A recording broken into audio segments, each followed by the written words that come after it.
Well, hey, it's Rob. I am at the new Savoy Automotive Museum in Cartersville, Georgia, and I'm about to go see a Tucker 48.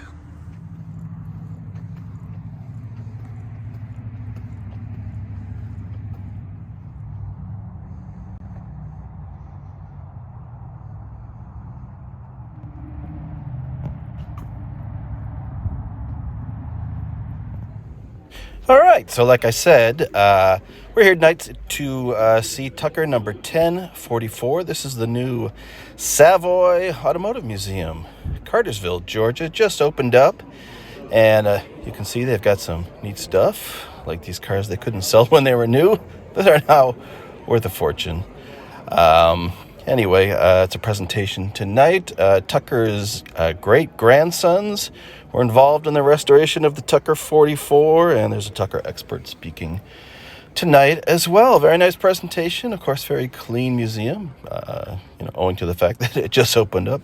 A giant Cadillac right here, and a lot of cars that are before my time. You can maybe look and see what these are. I try to remember a few of them as I was going along. Is this a Studebaker? I believe so. They had a few Studebakers.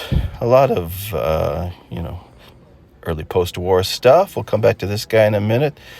There's an Edsel. One of the biggest automotive failures of all time. Only rivaling that is probably the Tucker. Except the Tucker is worth $3 million, and an Edsel, while it's not worth nothing, it's not worth nearly that much. This is a neat car. This is a Kaiser Darren, and we'll come back to that one in a little bit as well. Just coming around to show you some stuff they've got here at the museum. I think we're popping into the Kaiser Darren. Had these kind of pocket doors that slid in and out. Kind of a neat feature right there. Probably what they're most known for. And here's our Edsel again. They, of course, said it looked like a horse collar, the grill, or an Oldsmobile sucking a lemon, or a urinal. Take your pick.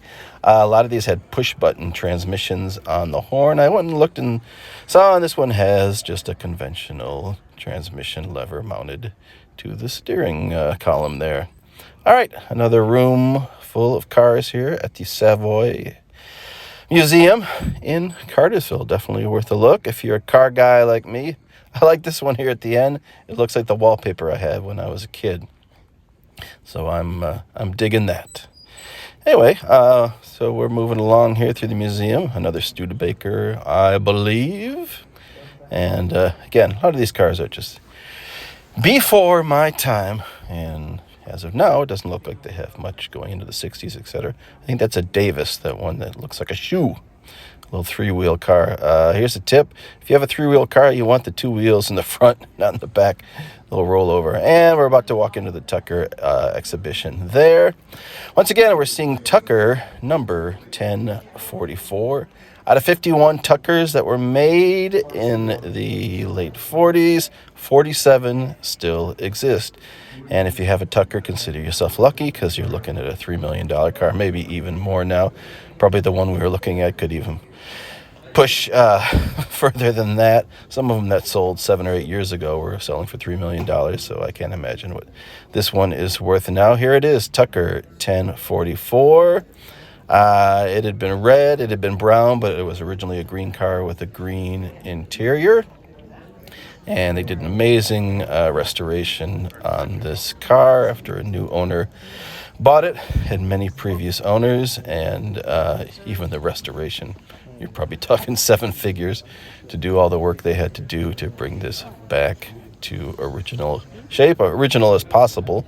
These are all basically prototypes. If you don't know the story, watch Tucker the movie. Basically, Preston Tucker tried to make his dream car, and got 50 of them built, and then was shut down by the SEC. They sued him for securities fraud and other charges they came up with. And turns out, he was acquitted on all those charges. By then, the car had totally failed.